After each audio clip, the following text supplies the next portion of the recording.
NCR क्षेत्र में वायु प्रदूषण से निपटने की दिशा में एक बड़ा कदम उठाते हुए हरियाणा के मुख्य सचिव संजीव कौशल ने साल 2024 से 25 के लिए राज्य की कार्य योजना की जानकारी दी।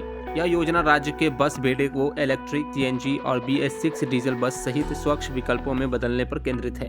दिल्ली और एनसीआर क्षेत्र में वायु गुणवत्ता प्रबंधन पर केंद्रीय कैबिनेट सचिव द्वारा बुलाई गई वीडियो कॉन्फ्रेंस में भाग लेने के बाद उन्होंने यह जानकारी साझा की। योजना में BS3 और 4 डीजल बसों को शामिल किया गया है। प्रदेश में साल 2023 में 10 साल पुराने डीजल के 185 और 15 साल पुराने 461 गाड़ियों को जब्त किया गया। उन्होंने कहा कि एनसीआर में ULB, PWD, HSBP, NHAI और HSIIDC के द्वारा धूल नियंत्रण और प्रबंधन सेल का गठन किया गया है और एनसीआर में वायु गुणवत्ता प्रबंधन के लिए आयोग द्वारा जारी निर्देश की अनुपालन में नोडल अधिकारी नियुक्त किए गए हैं।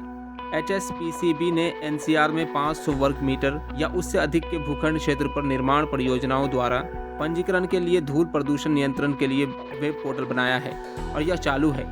16 जनवरी 2024 तक 738 साइटें पंजीकृत की गई हैं। 534 स्थानों पर धूल को खत्म करने के लिए एनसीआर में निर्माण स्थलों पर एंटी स्मॉग गन लगाई गई है। उन्होंने बताया कि एनसीआर में बड़ी संख्या में मैकेनिकल स्वीपिंग मशीनें चल रही हैं। हरियाणा के चुनिंदा शहर गुरुग्राम, पानीपत और सोनीपत में प्रदूषण के स्तर और कार्बन उत्सर्जन की जांच का काम ऑटोमेटिव रिसर्च एसोसिएशन पुणे को सौंपा गया है। इसके अलावा अन्य 5 जिलों में रेवाड़ी, झज्जर, जींद, रोहतक और चरखी दादरी की योजना बनाई गई है, जिसके लिए टेंडर पहले ही जारी किया जा चुका है। दैनिक सवेरा के लिए चंडीगढ़ से देवेंद्र रूहल की रिपोर्ट। दिल्ली एनसीआर क्षेत्र में वायु प्रदूषण से निपटने की दिशा में एक बड़ा कदम उठाते हुए हरियाणा के मुख्य सचिव संजीव कौशल ने साल 2024 से 25 के लिए राज्य की कार्य योजना की जानकारी दी। यह योजना राज्य के बस बेड़े को इलेक्ट्रिक, सीएनजी और BS6 डीजल बस सहित स्वच्छ विकल्पों में बदलने पर केंद्रित है।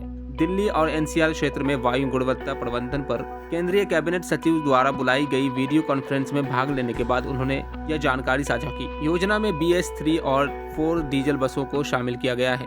प्रदेश में साल 2023 में 10 साल पुराने डीजल के 185 और 15 साल पुराने 461 गाड़ियों को जब्त किया गया। उन्होंने कहा कि एनसीआर में ULB, PWD, HSBP, NHAI और HSIIDC के द्वारा धूल नियंत्रण और प्रबंधन सेल का गठन किया गया है और एनसीआर में वायु गुणवत्ता प्रबंधन के लिए आयोग द्वारा जारी निर्देश की अनुपालन में नोडल अधिकारी नियुक्त किए गए हैं। HSPCB ने एनसीआर में 500 वर्ग मीटर या उससे अधिक के भूखंड क्षेत्र पर निर्माण परियोजनाओं द्वारा पंजीकरण के लिए धूल प्रदूषण नियंत्रण के लिए वेब पोर्टल बनाया है और यह चालू है।